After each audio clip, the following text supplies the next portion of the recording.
الله د مؤمنانو صفت ذکر کړي انما المؤمنون الذين اذا ذكر الله وجلت قلوبهم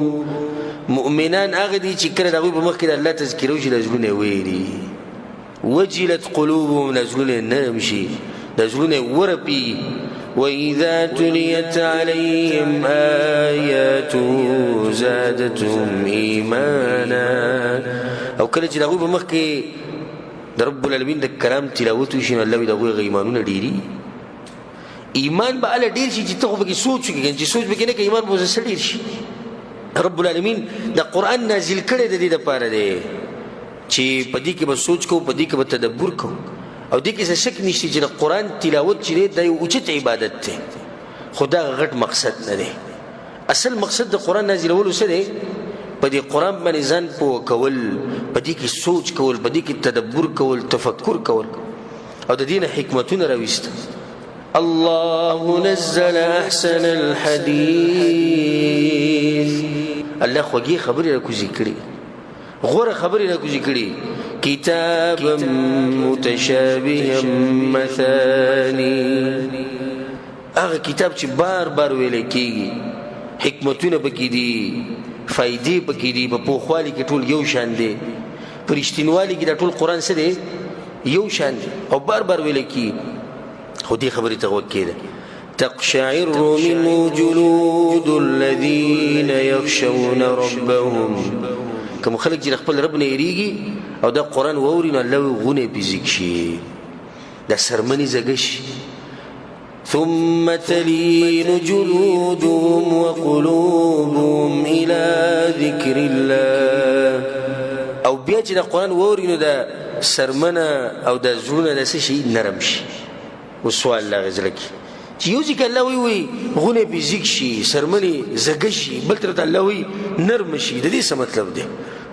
مطلب دې دا دی چې کله د عذاب آیت ووري نو غونه بيسي شي زګشي او کله چې د رحمت آیتونه ووري نو شي د زړونه سرمندار سي نرم شي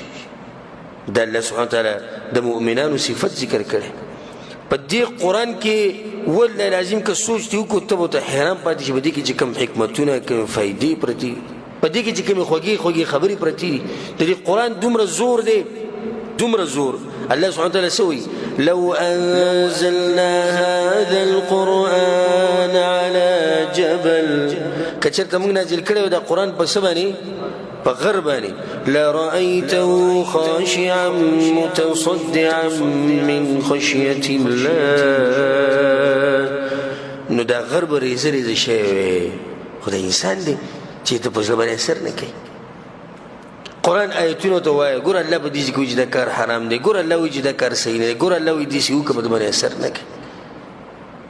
او غر څومره یو غټ مخلوق ته الله وی کې دا قران ما بدن نازل کړی دی بری زری شي دا قران په موږ باندې اثر نه کوي او په دې غر باندې به دا قران چې نه دې شي اثر وکړي نه په دې قران کې څه پکار دی سوچ پکار کله چې قران وې دا زړه ژوندې ساته او دا زړه په دغه مجلس کې ساته پکم کې چې د بدن خبره زنه کوم په ډیر وخت کې ګوره بدن د سړی سره خوځل نه وي اوس موږ په دې مبارک مجلس کې نه ان شاء الله دلته بر ټول چې نه شي دا به د زړه سره نه شي خو دې یو کس پکې کې دي چې بدن زمونږ سره دی او زړه چې نه د بچو سره دی زړه په پاکستان کې دی زړه په مزدوري کې دی زړه د سحر سوچ کې دی چې سحر له مریض څنګه ټما پلاني ته وسیم سبنه نو دا خلک د قران نه فائدہ غستې شي چې زړه ژوندې او زړه په ټیم حاضری او وګي خبرې ته خو دی الله په قران کې سوي ان فی ذلک لذکرى یقینا په قران کې نصیحت ته لمن کان له قلب د چا چې زړه خدای چا شتي هم ته د چا چې ژوندې زړه او القى السمع او وګي خو دی او هو شهید او حاضری په مجلس کې چې د درې خبرې په چا کې وي نه دی به د نصیحت نه او د قران نه فائدہ واخلي امام ابن القيم رحمه الله وي الناس ثلاثه خلق بدري قسم دي طول خلق بدري قسم دي اولني رجل قلبه ميت ها بالکل زړه دي مړته بالکل بجره کې حرکت نشته فذلك الذي لا قلب له امام ابن القيم د خبر لنډه ختم کړو د خو سره زړه نشته نو دی سیټ تک بالکل زړه مړ دی غریب دی هېڅ نه دی دې سایډ ته کوي بالکل دویم څه دی رجل له قلب یو سړی دی د هغه زړه شتي حی ژوندی هم دی مستعد تیار هم دی خبرې ته ډېر ویښ زړی دی سوچ فهم کوي خو مسله پکې دا دی چې غوږ نه ایږدي په دې کې مرض دی د الله ایتونه چې کله ویل کېږي دین خبره کېږي نو دې غوږ نه ایږدي نور زړی څه دی زړی شتي ژوندی دی دې دویمه درجه کې دی خو دویم څه فایده نشي اخیستی که نه زړه خو زما ژوندی دی په دې زړه به سوچ کوم که نه نو چې یوه خبره زه اورم نو سوچ به څنګه وکړم دا سوچ د اورېدو نه مخکې راځي که اورېدو نه وروسته دی که نه نو دا زړه خو د دې ژوندی دی خو څه اورېدلي نه دي چې په هغې باندې سوچ وکړي دا دویم کس دی دریم کس دی چې دا ټول اوچت دی رجل یو هغه سړی دی چې قلبه حی زړه یې څه دی ژوندی دی مستعد تیار دی هر څه ته سوچ به هم کوي او دا پکې دی چې غوږ هم ایږدي خبرې ته غوږ ایږدي نو دا هغه انسان دی چې دی د آیتونو نه فایده دا اخیستی شي کتاب انزلناه الیک مبارک دا کتاب الله موږ نازل کړی دی مبارک کتاب دی مبارک برکتونه والی د صحیح د برکتونه والی د ښکلی غلاف بوله جوړ کړي ریخم د کپړو نه کې به یې دوبره لکه چې برکتي د کور کې به صحیح برکت به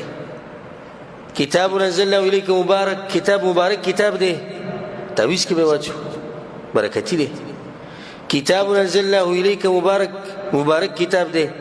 څه ورسره وکړو د ګاډي پرې سیجبوړې کړي اکسیډنټ به نه کېږي برکتي کتاب کتاب انزلناه الیک مبارک کتاب دی څه ورسره وکړو په ختم کې وایه ډوډۍ به میلاوي برکتي کتاب خېټه خو به دې غوړوي که نه کتاب انزلناه الیک مبارک کتاب دی څه ورسره کړو ښکلوی او به یې کېږي نور ورسره څه ونه کړي ګورې صرف ښکلوه برکتي دی دا خو د خلکو خبرې دي چې داسې وکړه داسې وکړه الله څه وایي الله وایي کتاب ما نازل کړی مبارک کتاب دی یا الله ولي ليدبروا آياته وليتذكر أولو الألباب وایي چې دې آیتونو کې تاسو سوچ وکړئ او د دې نه نصیحت واخلئ خاص کر د عقل خاوندان الله یاد کړي افلا يتدبرون القرآن ام على قلوب اقفالها الله داخله قلوب د قرآن کې سوچ نه کوي ګوره په دې زړونو ټالي پرتې دي په قرآن کې سوچ کوه الله په قرآن کې بعض مثالونه ذکر کړي نو بیا هغې نه بعد څه وي مثالونه به ډېره خوږه خبره کوي الله وتلك الامثال نضربها للناس الله دا مثالونه زه ذکر کوم د خلکو دپاره چې د خلکو ته دا خبره څه شي واضح شي اوس ګوره مثال ګوره ذکر د ټولو خلکو دپاره للناس مخکې وما يعقلها إلا العالمون خو په دې مثالونو باندې الله وایي پوه خلک پوهېږي ذکر خو د ټولو دپاره دي خو ټول پې پوهېږي نه ټول پې نه پوهېږي بعض خلک دي ډېر اوچت ذهن والی او هغه به د قرآن کې سوچ کې الله هغوی په دې مثال پوهېږي دا ټول خلک پې نه پوهېږي صرف دا اورېدو سره سړی په خبره نه پوهېږي د هغې سره سوچ کې په خبره کې اسماء بنت ابوبکر رضی الله عنها وایي د رسول صلی الله علیه وسلم مرګري بالکل داسې وو لکه څنګه چې الله په قرآن کې ذکر کړي چې کله به د هغوی په مخکې آیتونه ویله کېدو د هغوی د دې سترګو نه به اوښکې روانې وي د هغونه به په هغو باندې ذکر شي عایشه رضی الله عنها چې کله ورته رسول صلی الله علیه وسلم ووایي په هغه مرض کې په کوم کې چې رسول صلی الله علیه وسلم وفات شوی چې مروا ابا بکر فلیصلي بالناس ابو بکر ته ووایي چې مخکې شي جمع وکړي وی ان ابا بکر رجل رقیق یو روایت کې راځي اسیف او ډېر جاړي په یو روایت کې د الفاظ راځي کان ابو بکر صدیق رجلا بکا ډېر سخت به ژړل لا یملک عینیه اذا قرأ القرآن د سترګې به د هغه په طاقت کې بیا نه وي کله چې قرآن به یې شروع کړو د سترګو به بیده شروع کړو دا ستاسو څه خیال دی چې ابوبکر صدیق هسې لګیا دی ځکه د سترګو نه اوښکې به وي سوچ کوي عمر رضی الله عنه هغه د شپې ګرځېدو کله چې خلیفه و یو شپه راوتی و د یو کور نه تلاوت راتو نو هغه داسې غوږ کېښود چې کوم تلاوت کوي نو هغه سورة الطور کې لګیا والطور تلاوت کو دې آیت ته راورسېد ان عذاب ربک لواقع ما له من دافع یقینا الله وی ستا د رب چې کوم عذاب دی دا به راځي او څوک یې لرې کولی نه شي الله وی عمر رضی دروازې سره کېناستو په جړا شو نو بیا کور ته لاړ نو یو میاشت ناجوړو خلک به یې تپوس لګو صرف درې دوه ایتونو دراسه ان عذاب ربك لواقع ما له من دافع امیر المؤمنین یو میاشت ناجوړو سوچ کېو چې دا به څه کېږي نه که دا عذاب په موږ باندې راشي نو دا خو هغه سوچ وکړو ځکه خو داسې وي موږ دا ایتونه څو پیرې ویلي دا به موږ ویلي که نه به ویلي تاسو دا ایتونه ویلي که نه چې داسې که ولاړ یې چې الله وایي چې زما د عذاب به لازم راځي نه داسې نه چې به ما راشي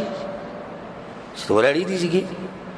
ما له من دافع څوک یې لرې کولی نه شي چې ته سوچ دې داسې کړی دی چې زما نه به د عذاب څنګه لرې کېږي